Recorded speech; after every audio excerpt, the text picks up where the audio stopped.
मतदानाचा पवित्र हक्क आपण या ठिकाणी परिवारासह बजावला आहे, काय सांगाल? बोटावरती रंग न्यायशाहीचा, उत्साह साजरा करूया लोकशाहीचा. म्हणून आज लोकशाहीने जो मतदानाचा अधिकार दिलेला आहे तो अधिकाराचा हक्क बजावताना एक आनंद वाटतोय. माझं मतदान ह्या जळगाव शहराच्या विकासासाठी, माझं मतदान ह्या महाराष्ट्राच्या विकासासाठी, माझं मतदान ह्या भारताच्या विकासासाठी राहील.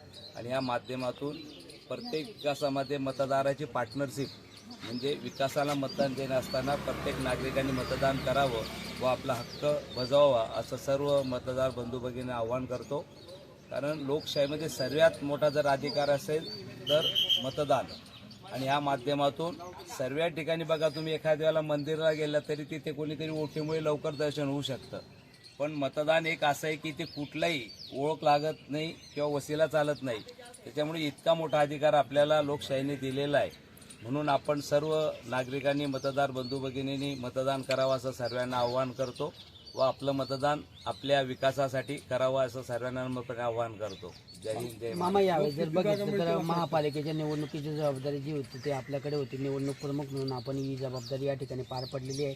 काय वाटते मामा, उद्या या ठिकाणी निकाल पार पडणार आहे? किती जागा महायुतीला मिळणार आहे? भाजपचं कसं असणार आहे? एक जळगाव शहराचा सेवक म्हणून, भारतीय जनता पार्टी महायुतीचा कार्यकर्ता म्हणून पूर्ण जळगाव शहरामध्ये 1919 प्रभागामध्ये आम्ही प्रचार करण्याचा प्रयत्न केला. जनतेचे आशीर्वाद घेतले. आमचे सर्व महायुतीचे उमेदवार त्यांनी सर्वांनी आशीर्वाद घेतले आणि आम्हाला नक्की जनतेच्या चेहऱ्यावरती जो समाधान आणि आनंद वाटत होता की जळगाव महापालिकेवरती जळगाव आपल्या महायुतीचाच महापौर होणार, हा जळगाव शहराच्या जनतेने ठरवलेला आहे. याच्यामध्ये 70+ महायुतीच्या जागा येतील असा आम्हाला विश्वास आहे. आणि आम्ही प्रत्येक वेळेस विकासाच्या मुद्द्यावरती जनतेसमोर गेलो.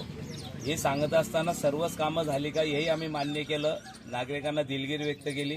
काही कामं झाली, काही कामं राहिलेली, त्याची जाणीव आम्हाला आहे. येणाऱ्या काळामध्ये आम्ही विकास करण्याचा 100% प्रयत्न करू.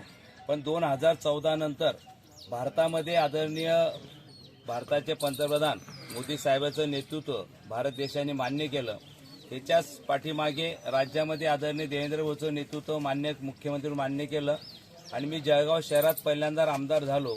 2014 नंतर आम्ही जळगाव शहराचे जे भरीव कामं होते, म्हणजे महापालिका कर्जमुक्त असेल, ब्रिजचे कामं असतील, शिवाजीनगर असेल, आसोद असेल, पिंपराळा असेल, शिव कॉलनीतला ब्रिज असेल, याचे कामं पूर्ण मार्गी लागलेले. नवीन MID जे असेल तिचा प्रश्न मार्गी लागलेला आहे. गाळ्यांचा प्रश्न मार्गी लागलेला आहे. बायपास सुरू झालेला आहे. समांतर रस्त्याचा प्रश्न मार्गी लागलेला आहे. भरीव कामं पूर्ण झालेले आहेत. मूलभूत सुविधामध्ये रस्ते वगैरेचे गटरीचे जे राहिलेले ते आम्ही येणाऱ्या काळामध्ये पूर्ण करण्याचा प्रयत्न करणार.